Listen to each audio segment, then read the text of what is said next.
Il est 9h45. Ali est debout au milieu du boulevard Zarqtoni, la plus grande artère de Casablanca. L'air hagard et paumé, il ne sait pas quoi faire.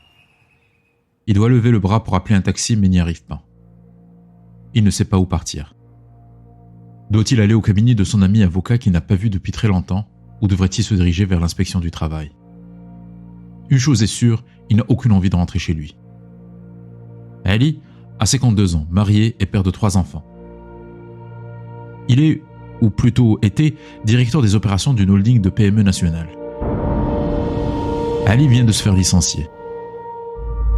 Dans cet épisode, nous allons voir comment Ali a été victime d'une restructuration sauvage.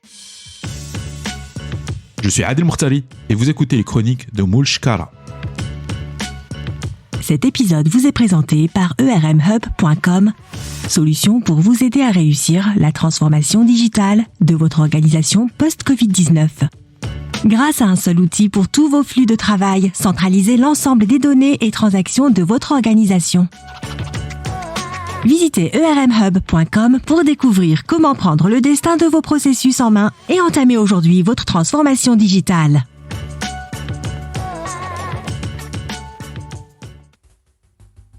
Revenons à notre histoire d'Ali et son malheur.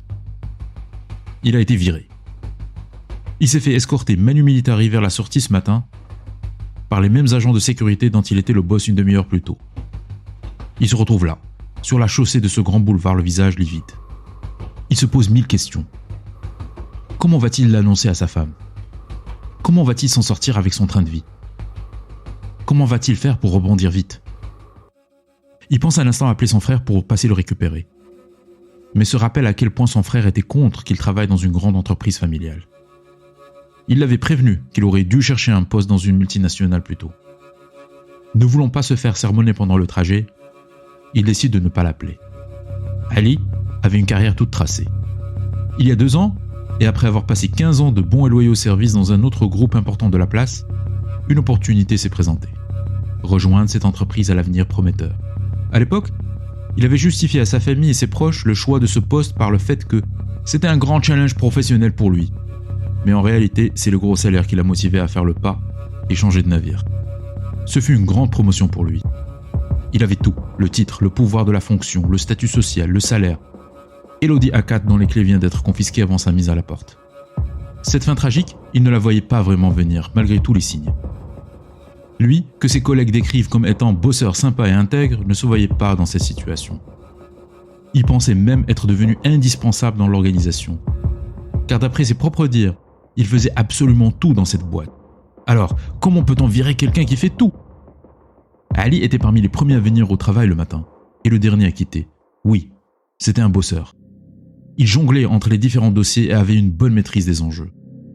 Après une année de lune de miel avec son patron, Monsieur le Président, comme il se faisait appeler par l'ensemble des employés de la boîte, les premiers signes de fissure dans leur relation étaient devenus perceptibles. En comité de direction, les questions pièges le mettaient constamment sur ses gardes. Mais Monsieur le Président balançait les questions pièges à la majorité des directeurs présents, à la manière d'un moniteur de tennis qui balance des balles difficiles à un débutant. Monsieur le Président était constamment sur ses nerfs, et la tension se faisait ressentir de plus en plus dans les réunions. Le directeur technique, la directrice commerciale, le directeur logistique et le responsable marketing étaient tous dans le même bain. Et tous semblaient être dans son collimateur. Donc Ali ne se sentait pas particulièrement isolé. Seul le directeur administratif et financier était épargné. Ils se disaient entre eux que c'était lui probablement la cause de leur malheur. D'ailleurs, Ali dira plus tard que c'est à cause de ce directeur administratif et financier qu'il s'est fait licencier. Car celui-ci était jaloux de sa relation avec Monsieur le Président et qu'il l'a remonté contre lui. Ne soupçonnant pas un instant sa part de responsabilité dans sa propre tragédie. Après quelques mois de tension constante, les événements s'enchaînent très rapidement. En quelques jours, tout change. Le mercredi d'avant, la directrice commerciale dépose sa démission, ne supportant plus la pression. Le jeudi, le directeur logistique qui accumule 12 ans de boîte est mis au placard sans qu'il ne soit remplacé et renvoyé dans une filiale. Ce lundi matin, Ali se fait convoquer chez le directeur administratif et financier qui fait office de DRH aussi. Il se voit signifier son licenciement pour faute professionnelle grave, pour retard répété et insubordination. Les raisons de ce licenciement sont un peu exagérées et la justice tranchera probablement pour un licenciement abusif. Mais dans le vif de l'action, pour marquer son pouvoir et probablement à cause d'un ego démesuré, Monsieur le Président ne juge pas que c'est important de s'attarder sur la légalité de ce renvoi. Le but est de se débarrasser au plus vite des cadres encombrants. Monsieur le Président ne supporte plus cette équipe et ne veut plus les voir. Le directeur administratif et financier a essayé de les pousser un par un à déposer leur démission durant les semaines qui ont précédé. Ali, n'ayant pas très bien compris les messages subliminaux ou étant dans le déni, s'est retrouvé face à l'option nucléaire qu'est le licenciement. Le plan de restructuration est en marche et rien ne pourra l'arrêter. Cette restructuration ne répond à aucun impératif ni justification logique. L'impératif du marché ne peut être invoqué car la boîte n'a pas subi de changement majeur au niveau de ses clients. L'excuse de l'impératif industriel n'est pas valide car absolument rien n'a changé dans leur secteur d'activité. La boîte est d'ailleurs dans la distribution. Les cartes qu'elle représente sont captives et aucune disruption majeure d'un concurrent n'est arrivée pour remettre en cause leurs produits ou leur manière de faire. L'impératif économique non plus ne peut être invoqué, car les fondamentaux de l'entreprise sont inchangés. La trésorerie est certes tendue comme la plupart des entreprises de ce style, mais rien d'insurmontable. Alors qu'est-ce qui peut justifier la violence de cette restructuration sauvage ? Si vous posez la question directement à Monsieur le Président, il vous répondra que la raison de cette restructuration réside dans le fait que les performances de l'entreprise ne sont pas au point et que l'organisation actuelle n'est plus efficace. Mais au fond de lui, il ne sait pas pourquoi il est dans l'obligation de le faire. La seule certitude qu'il avait était que ses cadres dirigeants étaient trop bien payés.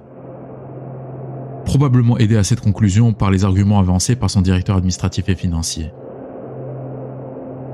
Monsieur le Président était convaincu que non seulement personne n'était indispensable, mais qu'il pouvait recruter n'importe qui à un moindre salaire pour exécuter les mêmes tâches.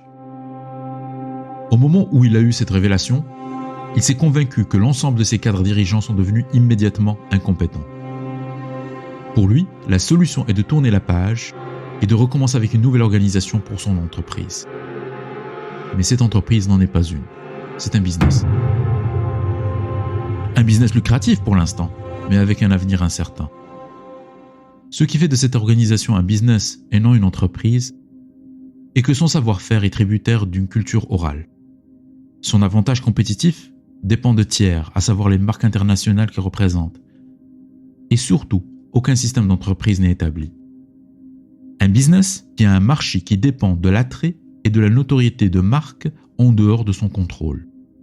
Un savoir-faire sommaire.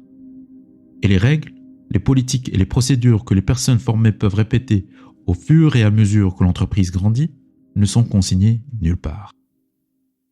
Certes, Monsieur le Président se targue d'avoir un business qui est certifié ISO 9001 et dont les processus de qualité sont bien retranscrits dans un très gros classeur. Mais ce gros classeur prend de la poussière, bien rangée dans un tiroir, et ne sert aucunement au fonctionnement de l'organisation. Il est sorti périodiquement pour la recertification et de temps en temps pour remplir les différents reportings nécessaires pour son suivi. Mais il est aussitôt rangé une fois que c'est fait. Ali passait son temps à gérer les urgences, et donc n'avait pas le temps de construire un système. Il était convaincu que l'importance de son poste résidait dans la résolution d'incidents et à éteindre les feux qui jaillissaient partout dans les différents départements. D'ailleurs, Ali ne croit pas au système, et il ne croit pas que son job consiste à mettre en place des processus. Il estime que l'ensemble des tâches qu'il effectue sont des événements uniques. Il est impossible de modéliser des cas uniques, car ils sont exceptionnels. Il croyait aussi que sa valeur dans cette organisation résidait dans sa capacité à gérer, traiter et se débarrasser de ses entraves et nuisances. Plus le feu qu'il éteignait était grand, plus il était fier de lui-même. Imaginez un jongleur qui commence avec 3 balles. Il jongle bien et on lui introduit une nouvelle balle. Maintenant, il en a 4. Il a l'air de maîtriser son sujet. Ensuite, on lui introduit une autre balle. Et là, il nous impressionne. Alors, on commence à lui introduire graduellement de nouvelles balles. Au bout d'une dizaine de balles, il en fait tomber une. Il se dit, ce n'est pas grave. Jongler avec autant de balles, c'est déjà impressionnant et c'est un exploit. On continue de lui introduire de nouvelles balles. il en fait tomber de plus en plus. Si vous regardez maintenant ce jongleur, vous vous direz qu'il est expert. Mais une fois que vous allez regarder le sol, avec le nombre de balles par terre, un petit doute sur sa véritable compétence s'installera. Ali est passé par les mêmes phases. Juste après son recrutement, il gérait incontestablement bien l'ensemble des dossiers qui lui ont été confiés. Mais au fur et à mesure que de nouvelles urgences lui sont confiées, certains dossiers étaient oubliés ou retardés au profit du nouveau dossier chaud qu'il devait gérer. D'un côté, nous avons Ali, qui était un excellent opérateur du business, mais qui n'a jamais fourni l'effort de construire un système. Un système qui aurait pu lui rendre sa propre vie plus facile et pérenniser sa position au sein de l'organisation. Et de l'autre, nous avons Monsieur le Président, qui n'a jamais exprimé d'intérêt à systématiser son business. Il n'a pas montré le leadership nécessaire pour le transformer en véritable entreprise. Ces cadres dirigeants ne voyaient ni l'intérêt ni l'urgence de le faire non plus. Sur ce point, ils étaient tous en phase. Ils ne réalisaient pas tous que ce sont ces dossiers et ces tâches importantes mais pas urgentes, oubliées, qui seront le point de discorde entre eux et la source de la destruction définitive de leur relation. Au fond, Monsieur le Président désire transformer son business en entreprise. Mais il sait que la tâche sera difficile, car il faut que l'ensemble de l'organisation fasse des arbitrages et décide définitivement sur ce qui est acceptable et ce qui ne l'est pas. La latitude et la flexibilité que confère un non-système est bien plus confortable pour lui. La seule manière qu'il a trouvée de se débarrasser de la vue de ces balles par terre est de se séparer des jongleurs. En recrutant un nouveau jongleur, on va pouvoir recommencer à zéro. Mais l'histoire se répétera. Il lui faudra au bout d'un certain moment encore une fois se débarrasser des jongleurs et recruter de nouveaux. Ali aurait pu être le jongleur qui casse ce modèle et cette boucle. Si seulement pour ses tâches, son patron, sa relation avec ses collègues, mais surtout pour sa carrière, il avait conscience de l'importance des systèmes d'entreprise. Car un système d'entreprise s'exécute d'une manière autonome et donne de l'autonomie aux collaborateurs. Cela lui aurait évité de devoir constamment reprendre leur travail. C'est un modèle organisationnel structuré et délimité qui va lui réduire la gestion des exceptions. Il inclut des processus bien définis, réfléchis, testés et approuvés qui vont lui atténuer les sources de nuisances dans ses opérations. En d'autres termes, l'entreprise sait quoi faire indépendamment de ses dirigeants et de lui-même. Il n'aurait plus à jongler avec autant de balles. Le système devient ainsi un pare-feu pour les cadres qui s'occupent de questions plus stratégiques et donnent plus de sérénité aux dirigeants sur la maîtrise de leurs équipes des questions fondamentales. Mais pour cela, il aurait fallu faire changer à l'ensemble de nos protagonistes de vision du monde qui les entoure.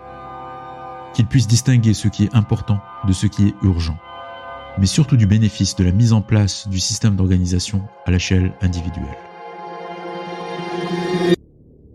Car la plupart des gens passent leur vie à éteindre des feux sans voir la cause de ces incendies. La plupart des gens vivent en mode réactif, traitant les urgences au fur et à mesure qu'elles surviennent et ne s'attaquant jamais aux causes profondes de ces urgences. Si nous prenons du recul et analysons un peu, nous pouvons localiser la cause, la modéliser et la corriger.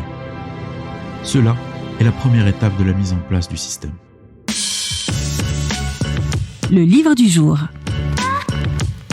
Si vous souhaitez en savoir plus sur comment créer un système, je vous recommande de lire le livre Work the System, The Simple Mechanics of Making More and Working Less de Sam Carpenter. Ce livre vous fournira une excellente introduction sur les bénéfices personnels de systémiser votre travail et vous donnera un aperçu sur l'impact de mettre en place des systèmes pour votre organisation. Cet épisode vous est présenté par ERMHub.com, solution pour vous aider à réussir la transformation digitale de votre organisation post-Covid-19. Grâce à un seul outil pour tous vos flux de travail, centralisez l'ensemble des données et transactions de votre organisation. Visitez ERMHub.com pour découvrir comment prendre le destin de vos processus en main et entamer aujourd'hui votre transformation digitale.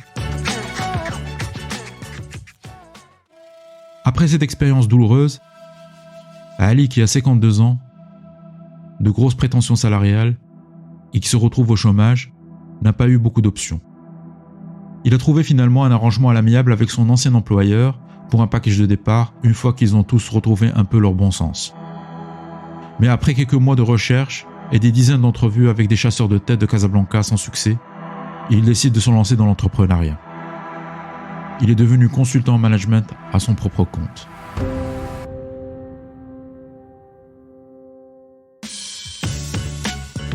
Vous avez suivi les chroniques de Mouchkala, je vous retrouve très bientôt pour un nouvel épisode.